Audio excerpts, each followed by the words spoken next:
अगर हमारे राजनेताओं को राम नाम पर हंगामा करने से फुर्सत मिल चुकी हो तो एक बार इस तस्वीर को भी देख लेते, जहां अब खाद की समस्या इतनी ज्यादा बढ़ गई है कि महिलाएं भी सड़क पर उतरने के लिए मजबूर हो गई हैं। पिछले महीने से ही राज्य के कृषि मंत्री केवल आश्वासन दे रहे हैं कि बहुत जल्द यूरिया खाद की जो समस्या है वो दूर हो जाएगी, लेकिन कब दूर होगी इसका कोई अंदाजा नहीं है। समस्या अब इतनी बढ़ चुकी है कि औरंगाबाद में खाद न मिलने के कारण किसान हंगामा करते हैं और फिर पुलिस उन पर लाठीचार्ज करती है। किसानों की तरफ से प्रदर्शन कर रहे कई लोग घायल हो गए तो पुलिस वालों की तरफ से भी कुछ पुलिस वाले घायल हो गए।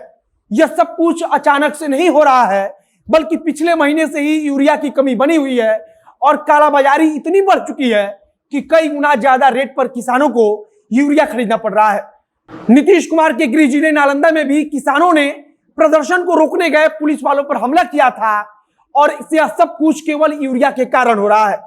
किसानों का सीधा सा मांग है कि अगर धान का फसल सूख जाएगा तो उसके बाद सरकार हमें यूरिया देकर ही क्या करेगी। जब फसल रहेगा ही नहीं तो खाद लेकर किसान क्या ही करेंगे। हमारे कृषि मंत्री पिछले महीने से ही बस कुछ दिन में खाद की समस्या को खत्म करने वाले हैं और खाद की समस्या अभी तक खत्म नहीं हुई है और कब खत्म होगी यह भी नहीं पता, लेकिन सरकार किसानों की फसल को बर्बाद जरूर कर देगी। अब नमस्कार, मेरा नाम है मोहित कुमार सिंह और आप देख रहे हैं हमारा विशेष कार्यक्रम एक्सप्लेनर।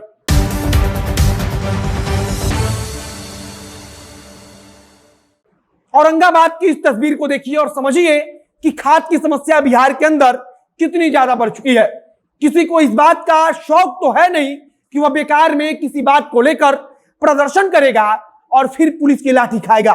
औरंगाबाद से जो तस्वीर आई है वह अकेली नहीं है, बल्कि बिहार के अलग अलग हिस्सों से पिछले लगभग एक महीना के दौरान इस प्रकार की अनेकों तस्वीरें सामने आई हैं। जब मुख्यमंत्री के गृह जनपद नालंदा से खाद के लिए हंगामा कर रहे किसानों पर पुलिस की लाठी बरसती है या फिर पुलिस उन्हें शांत कराने जाती है तो किसानों की तरफ से उन पर हमला किया जाता है। तो यह सोचने वाला प्रश्न है कि आखिरकार बिहार सरकार किसानों को खाद मुहैया क्यों नहीं करा पा रही है। जितने दिन से किसान आंदोलित हैं उतने दिन में अगर सरकार चाहती तो निश्चित तौर पर इस समस्या का समाधान हो जाता, लेकिन सरकार केवल आश्वासन दे रही है।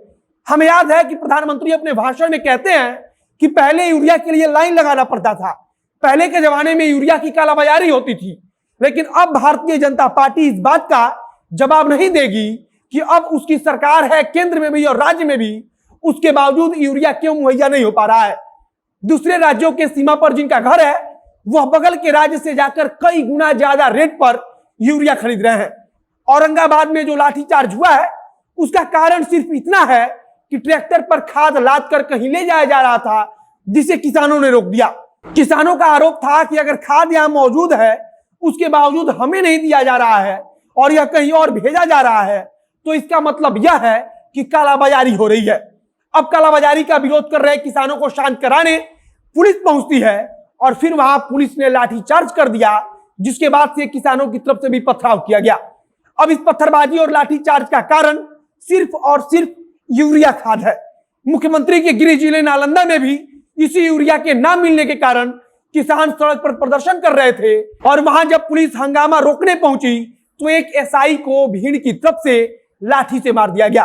औरंगाबाद में अब घर की महिलाएं सड़क पर उतरकर यूरिया के लिए प्रदर्शन कर रही हैं और यह शर्मनाक है हमारी सरकार के लिए। इस बार बिहार में यूरिया की आपूर्ति कम हुई है और इसका फायदा व्यापारी उठा रहे हैं और जमकर खाद की कालाबाजारी हो रही है।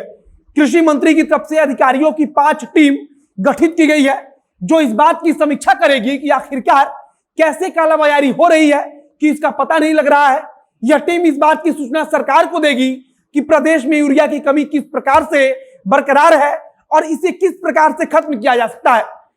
हमें तो इस बात पर हैरानी होती है कि जब इतने दिन से राज्य भर के अलग अलग जिलों में किसान यूरिया के लिए प्रदर्शन कर रहे हैं, पुलिस की लाठी खा रहे हैं और सरकार को अब जाकर लगा कि इस पर गंभीरता से कुछ किया जाना चाहिए। कृषि मंत्री ने कुछ दिन पहले कहा था कि केंद्र सरकार से बातचीत हो गई है और उन्होंने कहा है कि बहुत जल्द यूरिया की आपूर्ति बिहार में कर दी जाएगी, जिससे सारी परेशानी खत्म हो जाएगी, लेकिन अभी तक कृषि मंत्री का बहुत जल्द नहीं आया है। बाकी औरंगाबाद से लेकर राज्य के तमाम जिलों से आ रही तस्वीर को हम आगे भी आपको दिखाएंगे और इसके पहले भी हम दिखा चुके हैं। सवाल अब भी वही है कि अगर फसल सूख जाएगा उसके बाद सरकार यूरिया देकर ही क्या कर लेगी। हमें इंतजार रहेगा कि जल्द से जल्द कोई बड़ा फैसला लिया जाए जिससे राज्य के किसान बर्बाद होने से बच जाए। फिलहाल वीडियो समाप्त करते हैं। आप वीडियो को ज्यादा से ज्यादा शेयर कीजिए। अगर फेसबुक पर देख रहे हैं तो पेज को लाइक कीजिए और अगर यूट्यूब पर देख रहे हैं तो चैनल को सब्सक्राइब कीजिए। मिलते हैं फिर बहुत जल्द अगले वीडियो में। कैमरे के पीछे खड़े हैं ओम प्रकाश और मैं मोहित कुमार सिंह। बहुत बहुत धन्यवाद।